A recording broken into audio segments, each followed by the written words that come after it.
readily I'd fallen into the stereotype. I was supposed to be cool and cynical. We might have sat there staring goofily at each other all night, but Sean interrupted us, bopping over to our table. "Hey, you guys need anything? More soda? Water?" Sean, late 20s, brown skin and dark hair, simultaneously hip and unassuming, managed New Moon. He jumped in to make the place his own, doing everything from hiring staff to setting a menu. He was also a werewolf. In fact, I counted 6 other werewolves here tonight, all part of our, Ben's and my, pack. This was going to be a werewolf wedding. It seemed like a formality, because our wolf halves had established us as the mated alpha pair. I wouldn't say it was against our wills, but it all seemed to happen very quickly. Our human sides had taken a little while to catch up, but they did, and here we were, getting married. We were both still a little shell-shocked.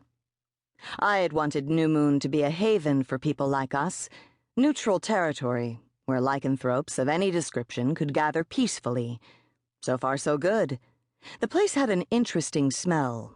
The alcohol, food, and people smells of any downtown restaurant, along with the smell of the pack.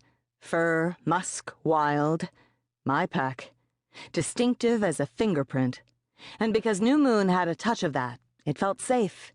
Here my human and wolf sides came together, and it felt like home. I'm fine. Actually, it's getting late. We should probably roll out of here soon.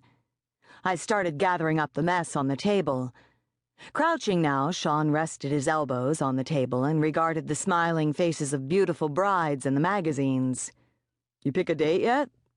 "Not even close," Ben said. Sean's grin seemed amused. To me, he said, "Are you changing your last name?" "Please, that's so last century," I said. "What's wrong with O'Farrell?" Ben said. I glared. Kitty O'Farrell? That's not a name. That's a character in a bawdy Irish ballad.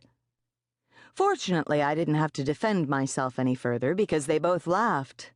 "I'll catch you guys later," Sean said, departing for other chores. "We're not any closer to making any decisions than we were when we sat down."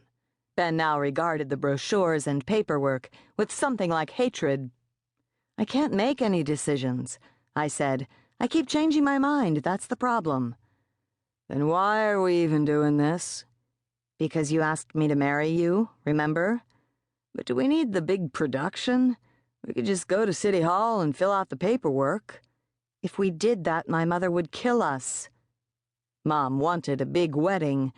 These days it was really, really hard to say no to my mother, who was halfway through chemotherapy treatments for breast cancer.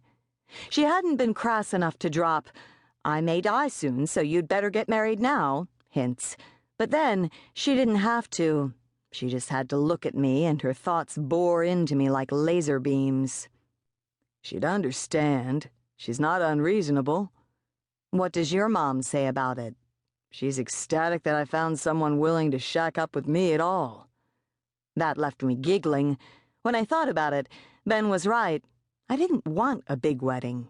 I didn't want to have to pick a caterer or decide on an open or cash bar, and I certainly didn't want to hire a DJ who couldn't possibly do as good a job as I could, having started my professional life as a late-night radio DJ. But I did want the dress. And I wanted to do something a little more interesting than wait in line at some government office so we could sign a piece of paper. That got me thinking. I tapped my finger on a catering menu and chewed on my lip. What if there was a way to save all the time, avoid the organizational nightmare, and yet still have the spectacle? All the fun without the headaches. I had an idea. "What are you thinking?" Ben said, wary. "You've got that look." "What look?" "You're planning something." "What the hell? The worst he could do was say no, and that would only put us back where we started." "Las Vegas," I said. He stared. "Your mother really would kill you." But he didn't say no. "You can do nice weddings in Vegas," I said. "It isn't all Elvis ministers and drive-through chapels." "Vegas." I nodded. The more I thought about it, the better it sounded. It's like the wedding and honeymoon.